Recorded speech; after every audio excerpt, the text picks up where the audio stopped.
I am ready.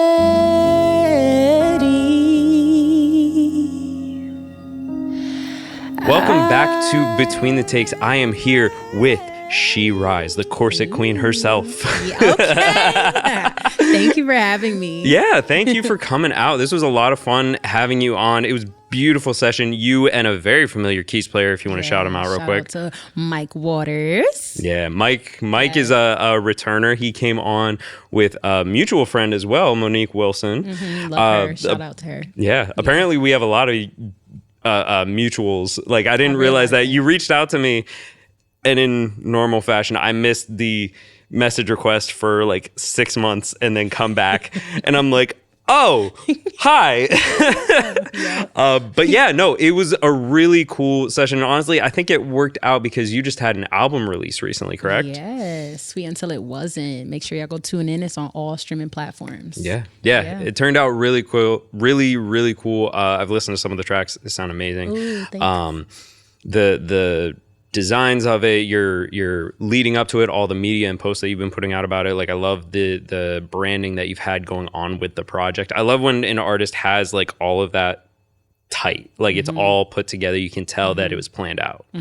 Yeah, I've been actually really trying this time. Like, I want it to be more than just like, oh, I release it and I move on to something else. I actually wanted it to be a build up. And then when it comes, like, we're here, everyone's living in the moment. And then even after, I still want to kind of have like, you know, it's still like sprinkling in everybody's day a little bit. Because, it was a journey of some love stories that I had and things that I went through, ups and downs, all of that. And I feel like it's very relatable. So it can live a long time, you know? So I really want to put that time into it. So. And I think that's something we forget so often in media and music anymore. If your music doesn't make it in the first 15 minutes and you miss your 15 minutes of fame window, that doesn't mean it can't do well. Exactly. Yeah. Exactly. I think someone who would really, really push that mindset was this guy, Khalil Amaru, a friend of mine who's here in Philly. His very first release did crazy numbers for a first release because he just knew how to market it. He marketed it leading up to the project, but then also everything he had coming out content afterwards kept pointing you back to that project. And even current projects or more recent releases, he has everything all tying into each other. He didn't stop promoting the original album when the next project came out. He just found ways to intermingle them. Yeah, that's a very great idea. Yeah. Because I feel like that's what separates certain artists from, I don't know, like maybe like the longevity thing, just because it's like when you do release, because even like now, like I've listened to this music so much, I kind of want to start listening to new beats and start making new music, but I can't forget about this project because it has to, I put so much time into it, I have to let it live. I have to like nourish it and I have to like let it grow and continue to like, because it's only this section right now is only the seed being planted. You know what I mean? That's it. So you gotta keep watering it. You gotta keep watering it, and eventually, it will grow into what you want it to be. So that's cool. I like that. Remind me, what were the names of the 3 songs you did today? I did Ready for Love, which is the outro to the project. I did Soft Life and Are You Down? Okay. Even though Ready for Love is the outro of the project, it felt very much like it flowed into Soft Love. Like the 2 songs, it felt like it was kind of like, I'm ready for love. Here's me in the love. Yeah. It felt like that was the order even. Not even necessarily the alternate or Ready for Love being the end of it all, like going off into the ether, whatever afterwards. Yeah. It's funny you say that because even when we did the release party, we kind of switched up the order, and I kind of felt like that could have even been a way I could have put it on the project and it flowed really naturally. So I don't know, maybe my music just kind of like blends together like very well. I don't know. Yeah, telling a story, and I think that the fact that it can tell different stories in different ways depending on how you play it, I think that gives you a lot to play with your live aspects, with your shows, because your live show, it can be the same project, but it can give you a different emotion, a different feeling, a different like roller coaster of emotions with it, rather than it being a letdown into like, oh, I'm out looking for love again, versus I'm ready for love and I've built into it and now I'm like at my peak because I found what I want. Exactly. Yeah. That's really cool. all of the songs sounded amazing. Were all three you. on the project? Okay. Yeah, that's another thing I'm trying to do. Make sure that I continue to bring focus back to the new music that I have, because sometimes when it's old to me, I'm like, okay, let's do some unreleased. Let's do some, like spice it up, because it's just me. But it's like it's still new to the world. Yeah. Like, and a lot of people really love this project, which I appreciate, and it's getting a lot of love. And I hope that I can continue to find a way to make it relevant, and I don't know, just keep on hooking other people on to it, because I don't know, it's just, I feel like, I don't know, I do feel like this might be something that helps me in my career. I'm really, I don't know, I just feel that in my heart. So I could see that. Projects, I could see this doing a lot. The creativity is just there. It just feels like you spent the time you needed to on the production, on producing it, on making the sound.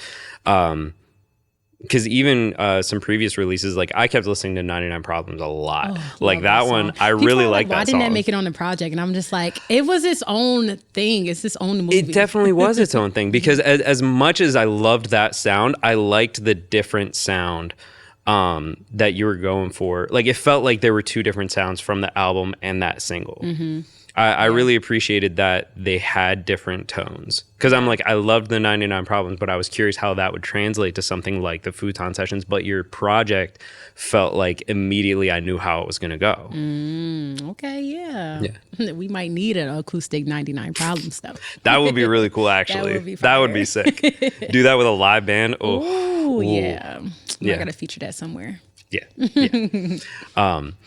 With your project, you said it was like kind of telling your own stories. Was there a specific story or interaction that you feel like pushed most of this project's writing, or was it a culmination of kind of just a period of your life? I definitely feel like it was a combination of different love stories I had, but what pushed it originally would be I was in a 6-year relationship, and we kind of decided to like just break it off, and that kind of started a lot of the songs. Like, so a lot of these songs were written 3 years ago, because I've been single for 3 years now, and one of the songs on the project is called Single, and I wanted to take the rest of my 20s, because I was 27 at the time, to just like intentionally date, but also hone in on like my relationships with my friends and my family, and really just be intentionally single, like not trying to fall in love, because I'm really a lover girl. So it's easy for me to fall in love, or at least like really build a relationship, like a romantic relationship with somebody. So I intentionally didn't want to do that. So I would say that relationship kind of started a lot of these songs, but then everything in between too, like the people that I came across, the friendships that I've built, the new ones, and then the old ones too. But yeah, just that whole roller coaster the last 3 years was kind of how this project came about. That's cool. I love hearing artists benchmark this section of their life with these songs. And it's not to say you can't even write more songs about it later, but just hearing how they symbolized or signified this section of their life, it helps you even just kind of come to terms or figure out what you want to feel about that area. Yeah. Because writing a song, the song doesn't have to be how you feel about any emotions or any interactions, but it can help you even work out different approaches and emotions in that moment without actually feeling them, and you can decide which one you want in that moment. True. Yeah, exactly. And it's funny because a lot of times I don't even write about it at first. I like just let myself feel it, and then maybe like a year later, then I'll write about it, because now I can understand how I felt in the moment. But like you said, like I also have I have control over my emotions for the most part. So I don't let myself lash out too much, or if I'm sad, I don't let myself get too sad in a sense. But I do like to feel my feelings. So it's a whole like emotional thing that I go through mentally. But I don't know. It's just weird how I go about writing my music, because I want to tell the story how it is. But then sometimes it's like, okay, that might be a little bit too vulnerable, or is that going to translate to other people? Like, how can I make it sound better? But I don't know. Yeah. It's kind of, yeah. I like that. That's just interesting. I love hearing the writing process. Yeah. Because no two people approach it exactly the same. you're definitely one of the few people I've seen say that they like to come back like a year later or even more, like giving it a lot of time, because a lot of people like to write in the moment when those emotions are fresh before they've forgotten any feelings. And that's I can see that. But sometimes it's like I feel all of these like emotions. I'm all over the place. I can't even like pinpoint what it is I want to say or write about. So sometimes coming back to it helps me. Or sometimes like I even disassociate. So now it's like I don't feel anything because I don't want to get deep into my feelings, you know? So it's a whole thing. Like, I don't know. I'm a Gemini, so sometimes I be battling. I be battling the two different sides. Like, do we want to feel or do we want to be nonchalant? Which one do we want to do? It's not bad to have two different sides, at least in a moment, to get through something sometimes. Yeah. Sometimes you just got to power through before you can let it hit you. Mm-hmm. Especially because we still got to live. We still got to do all of this stuff. Life didn't stop because you got your heart broken. How can you continue? So, yeah. That sucks. Got real sad real quick. Anyway, okay, so different topic now. Do you, I'm curious if you have any artists that you feel like you sound like or draw inspiration from, because when I was listening to 99 Problems a lot, I could be totally out of left field, but it reminds me a lot of this one artist. I never know if I say her name right. Dionne Bromfield. Are you familiar with her? She's, hold on, am I actually saying the right person? If it's the woman I'm thinking of, she was actually yes, I am thinking of the right person. Okay, sorry, completely sidetracked there. She was the goddaughter, I believe, of like Amy Winehouse, and I remember hearing her. She sounded like Amy Winehouse, but like a different type of soul R&B vibe to her stuff. And 99 Problems felt like it very much was in her vein and sound. Interesting. I'll show you it later, like when we're done with this. Me. It's funny because I usually find my beats on BeatStar or YouTube, and I like reach out to the producer through there, but the 99 Problems was a Amy Winehouse like featured, not featured, but like inspired beat. That makes sense. Yeah. I could hear that. I could hear it a little bit. Like now that you say it, it sticks out a lot. That's cool. Yeah. Because I love Amy Winehouse. She's awesome. My wife is like, why do you keep playing Amy Winehouse? I'm like, it's just so good. I love that. And see, her music lives on. Like, it was so impactful. Oh, yeah. Yeah. And she's just extremely talented. Yeah, very. Nobody sounds like her. No, nobody. Yeah. But going back, like, what do you feel like you have a lot of like specific artists that you really draw from, maybe with making your initial sound, or who you like in your own vocal tone to, not necessarily basing your musical choices off of them? Well, I'm always going to shout out Jhené Aiko. Like, I just love how inspirational her music is. I love how she does like frequencies, and she does like sound healing and all of that. But just how she tells her stories, I love that. So I wrote music before I knew about Jhené Aiko, but when I found out about her, I was like, oh wow, like I feel like she is me, like, or that is something that I aspire to be like. But vocally, I feel like I've been getting this a lot too. Ari Lennox, vocally, like I feel like she doesn't get enough praise, and sometimes people don't appreciate the vocals all that much, unless like you're really into music, like you with the Amy Winehouse, like you know. But yes, I feel like I listen to a lot of Ari Lennox, and she just inspires me. So yeah, definitely Jhené, Ari Lennox. Who I grew up listening to would be Ashanti. I love how like she's very melodic, and like her hooks are always really catchy. So I guess that was something that kind of stuck with me.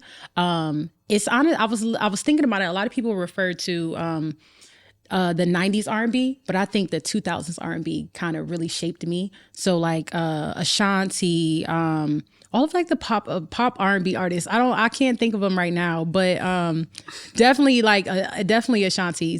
She's still on my playlist, and like I said, her hooks were always, even if she didn't write them herself, even though she was a great writer, the hooks were always, so I always try to make sure I have a catchy hook, because if no one remembers the verse, they're gonna remember the hook. So yeah. I mean, you heard me. I was like, I we were just know. playing back and I'm whistling like the tune like to myself, and you're just yeah. like, ah. Exactly. So I try to make sure that the hook is something that is gonna stick in your mind. Yeah. No, it's you can see that in your music. Like you can tell the intentionality there, because it sticks out, I think. Okay, that's good. And yeah, no, it makes them memorable. Nice. But that's awesome. Yeah. Do you, before we really wrap everything up, do you have any tips when it comes to coming and making like that cohesive project vibe, look, all of that? Because you did it very, very well with your new release. I was just wondering if you had any tips or ideas or roadblocks that you ran into and had to navigate, I guess. I definitely would say take your time. And really think of all of the points that you want to hit. Because I remember there was a point where I was writing everything and I'm like, well, there's a lot of sad songs on here and they're very like slow. So how can we add something a little more upbeat, but not like taking away from the project, you know, like still being in the sense of the project. So that's when Soft Life came about, because I was just like, okay, well, I still wanted to be about self-love, because I love just writing about love. So all of the aspects of love, that's my thing. So I was just like, all right, well, Soft Life could be like, okay, self-love. And it's still more upbeat. It's kind of giving like 70s, like, or Dream Girl vibes. And what else? Are You Down was kind of like more of a boppy, a song that I added on there. I did Call 'Em Up, which is me just saying like, oh, I'm going to be out here in these streets because now I'm single, I'm heartbroken, I'm going to just be reckless, right? In a sense. So that kind of gave it another thing. And then I was just like, okay, I don't have any features. Let me add another feature on the project. You know, so I have 2 features on the project, or 3 technically, because Mike did Ready for Love. But yeah, so I would say just really take your time, and making sure that you're hitting all of those points, because that's what makes a full project, and that's what makes it memorable, and that's what makes it live, because you have to take your time. A lot of people these days, we're doing like a lot of fast music, like just trying to get it out to be viral, just to you know, just feel that moment. But that moment doesn't last if the music is not really like, it doesn't have any substance, you know? Or people could feel when you didn't take your time with something, even though there's some songs they were like, oh, I just made that in the basement, or like, you know, that was like a 15-minute thing, but it's all about like intentionality. So I don't know. So I would say, I think it just depends on the song. Because there are some moments where you just go, you know what, that is done. That did only take 15 minutes, but it's a recognizing that that's all it needed, rather than this is all it's going to get. Right. There we go. And I had to do that with some of my songs. Like I will go back to the studio and I'll do takes and take and take. And I'm like, you know what? I actually really just like take 2 now. Even if the world take 15, but I like take 2. I bet your engineer hated you. He was just like, I'm like, but no, we could keep that one part from take 15 though. See, we needed that. But yeah, shout out to Higher Sounds. That is my engineer. I love that he is patient with me and he gives advice too. That's another thing. As a singer, it's kind of hard sometimes to find a good engineer for you, because they don't have I don't know, they don't have the ideas that, like, I don't know, maybe I'm not going to say this because it is a little different than rapping, because it's just words, and like singing, you have to be like melodic and you have to like do harmonies and stuff like that. So sometimes engineers don't have the, I don't know, just the ideas or the capacity of the singer capacity. I don't know. But yeah, I definitely shout out to him though, because he helps me get through it. Shout out to him. Yeah, shout out to him. What was the name of the studio again? Higher Sounds. Higher Sounds. Yes. Nice. All right. Well, thank you so much for coming on. This was a lot of fun. Like I said, it was great project, great new songs for the Futon sessions. Yes. We haven't had like a ton of R&B lately, and I'm really, or like soul kind of stuff, and I'm really happy to have that on now, because this will get everybody in their bag for a little bit. Too bad it wasn't right before Valentine's Day. Oh well. But thank you so much for coming on. Please let them know where they can keep up with you. Yeah. So you can follow me on all streaming platforms at She Rise Music. Yeah. YouTube, TikTok, Instagram. I'm mostly on Instagram, but definitely I'm trying to get back on my YouTube. So go subscribe. Yeah. All right. Well, thank you guys so much for watching. Please be sure to leave a like and comment down below. Ask any questions that you have for She Rise. We'll try and get them to her if you ask. And be sure to subscribe because we got a lot of artists coming. A lot of great artists have already come on, but we're excited to see who all's coming up the rest of this year. Thank you guys so much for watching. And until next time. Thank you. I'm coming for my